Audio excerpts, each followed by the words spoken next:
Madame, Monsieur, bonjour. Je suis bien heureuse de vous retrouver une fois encore ce mercredi pour ce nouveau numéro de votre émission Expression citoyenne.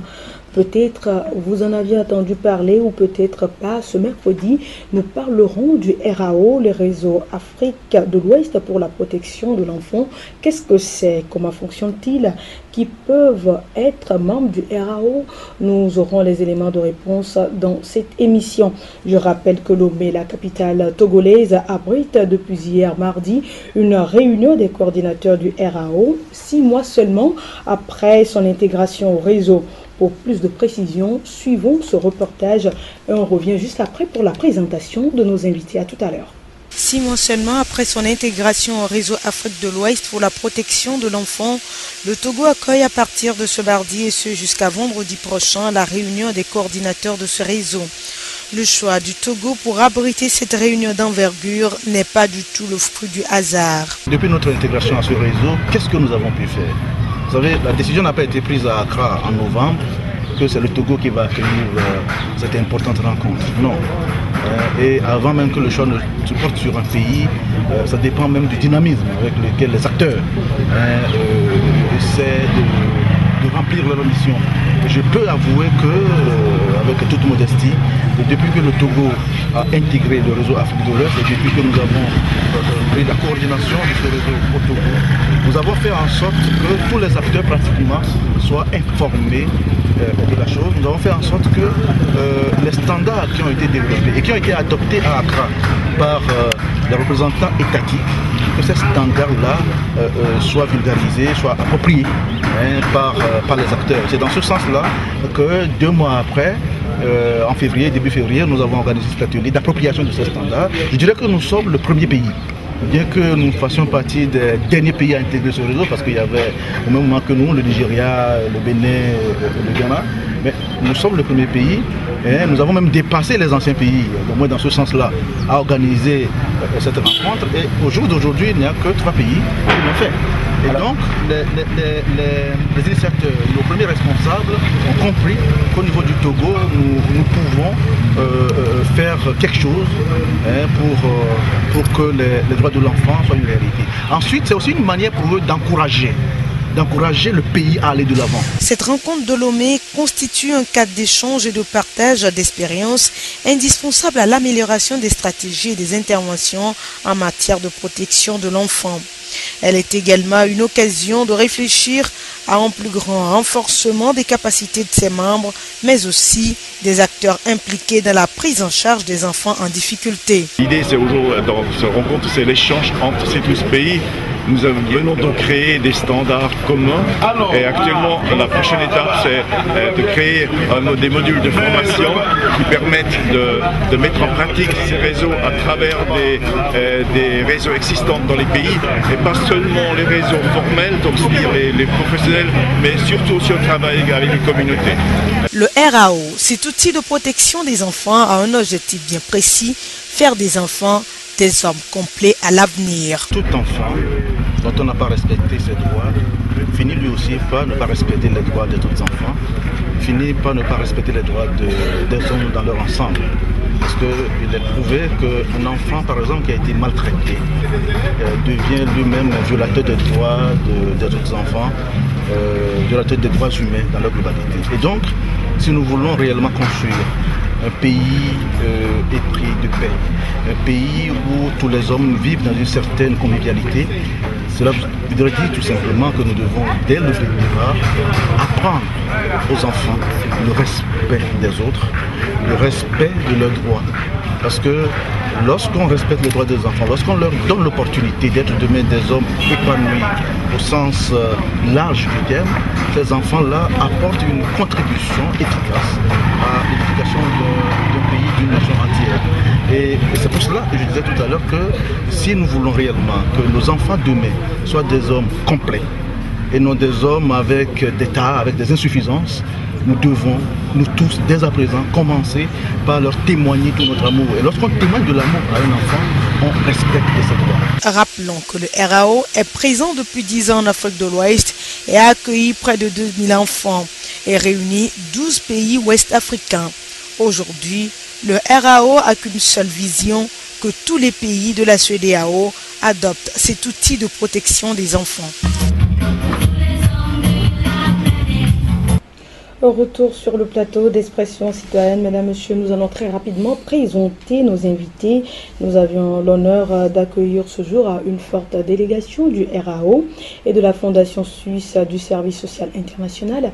Il s'agit de monsieur Marc Adodo, il est le coordinateur à Togo, puisque c'est lui, il est là, juste à côté de moi. Nous avions également sur ce plateau M. Sekna Bagayoko, il est le coordinateur à Mali.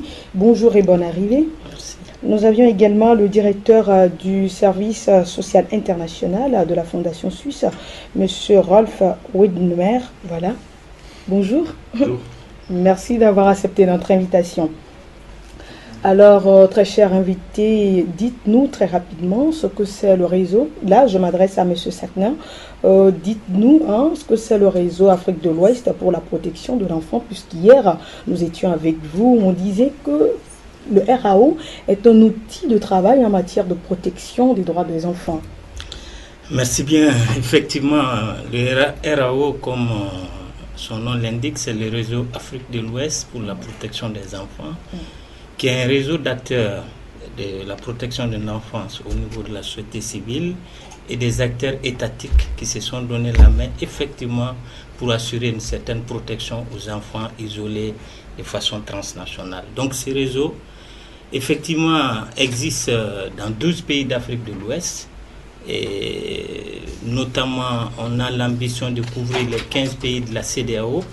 Donc parmi les 15 pays, seul le Cap-Vert, le Libéria et la Sierra Leone ne font pas partie actuellement du réseau, mais tous les autres pays... Alors qu'est-ce qu'ils attendent pour ne pas faire partie du réseau? Ils ne sont pas informés du bien fondé de votre outil de travail? Ils sont bien informés, c'est des étapes progressives. Nous essayons d'intégrer les pays suivant des étapes. Et la programmation fait que effectivement ces pays vont intégrer le réseau d'ici la fin de cette année 2012. Voilà, vous êtes à Lomé, je ne sais pas si cette question est à vous ou à monsieur le directeur. Monsieur le directeur, vous êtes à Lomé pour la réunion des coordinateurs du réseau. Vous voulez bien nous dire dans quel cadre se situe cette réunion? Bon, le cadre de cette réunion, c'est une suite de 10 ans. Tous les ans, les coordinateurs se réunissent 2 fois par année, une fois par année avec les directeurs de la protection des enfants de ces pays. Donc l'essentiel de ce rencontre, c'est un dialogue entre les acteurs, l'échange professionnel et surtout avoir une vision commune par rapport à l'engagement à travers ces enfants, pour ces enfants. Et je pense que le produit, si j'ose dire, principal, c'est vraiment de mettre en œuvre une chaîne d'intervenants, d'acteurs dans tous les pays membres du RAO pour permettre aux enfants qui se trouvent déjà dans d'autres pays de rejoindre leur pays dans des bonnes conditions.